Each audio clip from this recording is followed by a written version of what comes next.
Hello hello, देखिए, Trump साहब ने फिर से अपना वेपन निकाला, टैरिफ वाला। किसके खिलाफ इस बार निशाने पे है? यूरोपियन कंट्रीज, नेटो कंट्रीज भी इसमें शामिल है।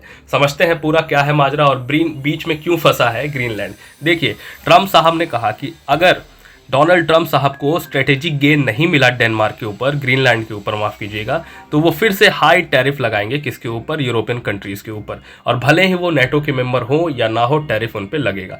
क्यों ग्रीनलैंड इतना इंपॉर्टेंट है सभी के लिए, ये समझने की कोशिश करते हैं। देखिए, ग्रीनलैंड क्यों मैटर कर रहा है डोनाल्ड ट्रंप के लिए। पहला, आर्टिक चोक पॉइंट, यानी जैसे जैसे आर्टिक की बर्फ थोड़ी पिघल रही है ना, नए नए ट्रेड रूट, सी रूट यहाँ से इमर्ज होने के चांसेस है। और जैसे यहाँ देखो, यहाँ ग्रीनलैंड है, अब यहाँ से धरती गोल है तो ट्रेड करना आसान। अगर आप यहाँ से यहाँ गए तो यहाँ निकल जाओगे, दूसरे छोर पे निकल सकते हो। तो यहाँ पे जो भी कंट्रोल करेगा वो वर्ल्ड ट्रेड को कंट्रोल करेगा आने वाले समय में, ऐसा डोनाल्ड ट्रंप का मानना है या यूएसए का मानना है। जैसे कि स्वेज कनाल की यहाँ जो स्थिति है ना दोस्तों, कितना इंपॉर्टेंट है। अगर किसी को भी पास करना है तो हम यहाँ से, यहाँ स्वेज कनाल से जाके यूरोप को रीच करते हैं। उसी प्रकार से वो ग्रीनलैंड को देख रहे हैं। पहला पॉइंट ये है। दूसरा क्या है कि रेयर अर्थ मिनरल की भरमार है। ऐसा रिपोर्ट्स बताते हैं कि ग्रीनलैंड में बहुत ज़्यादा रेयर अर्थ मिनरल है, जो बहुत इंपॉर्टेंट है सेमीकंडक्टर के लिए, ईवी बैटरीज के लिए या वेपन सिस्टम के लिए। आपको पता है टेक्नोलॉजी की भूख तो है ही यूएसए के अंदर। वो चाहता है कि वो जो हेजेमनी है उसकी वो हेजेमनी बनी रहे। कैसे बनी रहेगी? जब वो टेक्निकली एडवांस रहेगा।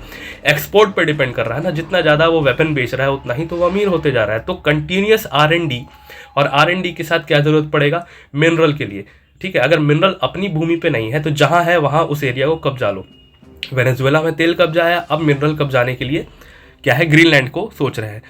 फिर तीसरा क्या है कि मिलिट्री सर्वेलेंस का हब है। मतलब यहाँ देखो, अगर आर्टिक के ऊपर आपने सैटेलाइट का जाल बिछाया ना तो आपको काफ़ी बड़े एरिया के ऊपर सर्वेलेंस मिलता है। और यूएसए की अभी प्लानिंग क्या है कि उनको गोल्डन डोम बिछाना है। गोल्डन डोम जैसे इजराइल का है ना आयरन डोम, वैसे गोल्डन डोम बिछाने की तैयारी है कि कोई भी अटैक अगर यूएसए की सरजमी पे हो तो उसको इंटरसेप्ट कर दिया जाए दूर से ही। तो यहाँ अगर ये पॉइंट उनको मिलेगा तो यहाँ पे वो सैटेलाइट का अपना, रेडार का अपना ऐसा जंजाल बिछा सकते हैं कि कहीं से भी फिर अगर धरती के किसी कोने से भी मिसाइल यूएसए की तरफ आए, उसको आर्टिक से होकर तो जाना पड़ेगा, तो वहाँ ही उसको इंटरसेप्ट कर दिया जाए। तीसरा ये है।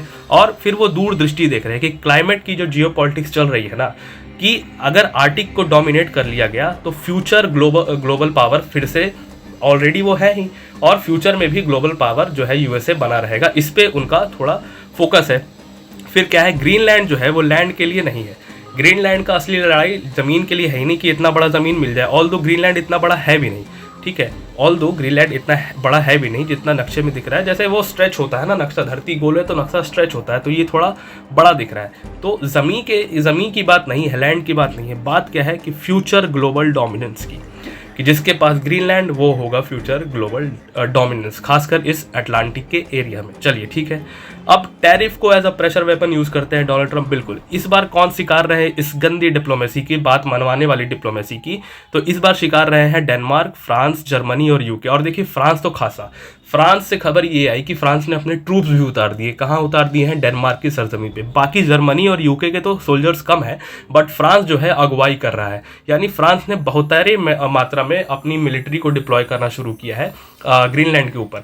इसके दो कारण है। पहला कि ट्रंप को संदेश देना कि देखो, अगर मिलिट्री अटैक करोगे, एग्रेसिवनेस दिखाओगे तो हम भी तैयार है। दूसरा कि ट्रंप ने जो कहा था कि अगर हमने ग्रीनलैंड को नहीं बचाया तो ग्रीनलैंड को चाइना और रशिया कब्जा ले जाएंगे। तो वो ये भी बताना चाहते हैं कि देखो, फ्रांस की सेना यहाँ मौजूद है और ग्रीनलैंड को कुछ भी नहीं होगा। तो ये दो तरफा वार करने की कोशिश कर रहा है कौन? फ्रांस। तो यहाँ पे इनको भी थ्रेट दिया गया है टैरिफ के लिए। ये अप्रोच क्या दिखाता है कि बाईपास कर रहा है नॉर्मल डिप्लोमेटिक नेगोशिएशन को, कि अगर आप ट्रेड वॉर को यूज करते हो, टैरिफ को यूज करते हो अपनी बात मनवाने के लिए, तो ये क्या दिखा रहा है कि आप नॉर्मल डिप्लोमेटिक नेगोशिएशन को बाईपास करते हो, सीधे एक वेपन निकालते हो, क्या है? टैरिफ का। तो ये यूएसए की टेंडेंसी दिखाती है। दूसरा क्या दिखाती है कि ट्रेड पॉलिसी जो है ना, उसको टेरिटोरियल बार्गेनिंग टूल की तरह यूज करना, कि ट्रेड को अलग अब छोड़ दो, अब ट्रेड तो ट्रेड रह ही नहीं गया। अगर तुमने हमको टेरिटरी नहीं दी तो हम ट्रेड को एज अ वेपन यूज करेंगे। तो ये चीज़ भी दिखा रही है। और क्या है, this is unusual because tariff are meant for trade dispute, not for land acquisition. की टैरिफ जो है ना दोस्तों, वो ट्रेड डिस्प्यूट्स के लिए है।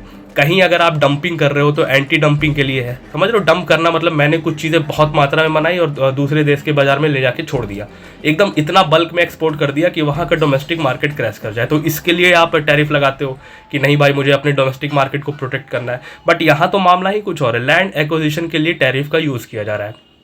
हम क्या कर सकते हैं, यूएस की नीति ही ये रही है, मैंने पहले भी बताया, कल भी यही बताया कि वो यही 3-4 चीज़ें यूज़ करते हैं। चलिए नेटो में टेंशन क्यों इमर्ज हो रहा है, देखिए यूरोप एंड यूएसए दोनों जो है पार्ट है नेटो के, और यूएसए तो अगुवाई करता है, ठीक है। थ्रेटनिंग अलाइज इकोनॉमिकली, मतलब अगर आप नेटो अलाइज को इकोनॉमिकली थ्रेट करोगे, टैरिफ लगाने की धमकी दोगे, इससे क्या होगा कि अलायंस का ट्रस्ट टूटेगा, वीक होगा कलेक्टिव डिफेंस क्रेडिबिलिटी की, मतलब जो हमारे ही दोस्त है वही अगर अटैक करने लगे तो क्रेडिबिलिटी क्या रहेगी फिर, वैसे ग्रुप की कोई क्रेडिबिलिटी नहीं है। और क्या है कि यूएसए की रिलायबिलिटी के ऊपर जो है, सिक्योरिटी पार्टनर यूएसए है, कल को यूरोप को प्रोटेक्ट करेगा यूएसए किससे, रशिया से या कोई भी इमर्जिंग पावर से, चाइना से। ये बात की थोड़ी सी जो भारीपन है ना, जो गारंटी थी वो कम होते हुए दिख रही है।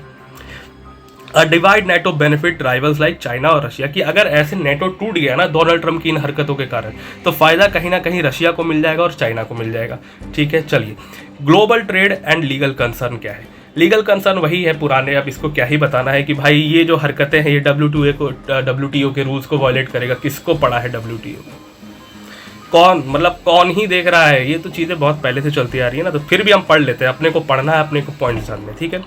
क्रिएट इकोनॉमिक बुलिंग, जो इकोनॉमिक बुलिंग कर रहा है यूएसए कि इकोनॉमिकली किसी को बर्बाद करने की, टैरिफ लगाने की धमकी है, तो उसको भी थोड़ा बढ़ावा मिल रहा है। और क्या है कि retaliation against USA tech and finance company की, जो भी टेक और फाइनेंस कंपनी जैसे गूगल ये सब हो गए जो भी काम कर रहे हैं यूरोप में, उनके खिलाफ एक क्या है, एक खराब मानसिकता उत्पन्न कर रहा है। ये प्रॉब्लम डोनाल्ड ट्रंप की गवर्नमेंट के कारण आ रही है। ऑल दो कंपनीज भारत में भी, यूएसए की कंपनी भारत में इन्वेस्ट करना चाहती हैं, बिल्कुल चाहती है, बट ये जो हरकतें हैं ना डोनाल्ड ट्रंप की, इसके चलते कहीं ना कहीं उनके भी रेपुटेशन पे थोड़ा दाग लग रहा है, ठीक है। Why expert call it dangerous, और ये हरकतें डेंजरस क्यों है बताने की जरूरत है नहीं, फिर भी हम पढ़ेंगे। क्या है कि मिक्स कर रहा है रियल स्टेट माइंडसेट को जियोपॉलिटिक्स के, भाई ज़मीन कब्जानी है, इसको आप जियोपॉलिटिक्स से बहुत ज़्यादा घुसा रहे हो, समझ रहे हो, पॉलिटिक्स के ले जा रहे हो इस चीज़ पे। वो है normalize using economic pain to force political outcomes, की अगर भाई पॉलिटिकल आउटकम्स के लिए, पॉलिटिकल गेन्स के लिए आप बात नहीं कर रहे हो, डिप्लोमेसी नहीं कर रहे हो, आप क्या कर रहे हो, किसी के दुखती रग जो है, इकोनॉमिक पेन है उस पर, कोई इमर्जिंग कंट्री है, इंडिया इमर्ज कर रहा है, आप उसको कोलैप्स करवाना चाह रहे हो, तो जो इकोनॉमिक पेन है ना उसको आप कहीं ना कहीं दुखती नस को पकड़ रहे हो, किसके लिए, तो भाई पॉलिटिकल आउटकम्स के लिए, ये भी एक प्रॉब्लम है। और लॉन्ग टर्म डैमेज दे रहा है ट्रांस अटलांटिक रिलेशन को, ये जो पूरा देखिए अटलांटिक सागर है, तो इधर की कंट्री, ये जो रिलेशन बना था ना नेटो वाला, और बहुत पहले से हिस्टोरिकली ये जो रिलेशन चलते आ रहा है यूएसए और यूरोप का, इसको भी आप डैमेज कर रहे हो, ठीक है। ग्लोबल ट्रेड स्टेबिलिटी को आप अगर 500% टैरिफ लगाओगे तो काहे की स्टेबिलिटी बचेगी भाई। तो ये सारी चीज़ें डोनाल्ड ट्रंप की हरकतों के चलते आ रही है, आगे भी इस पर बहुत कुछ होने वाला है।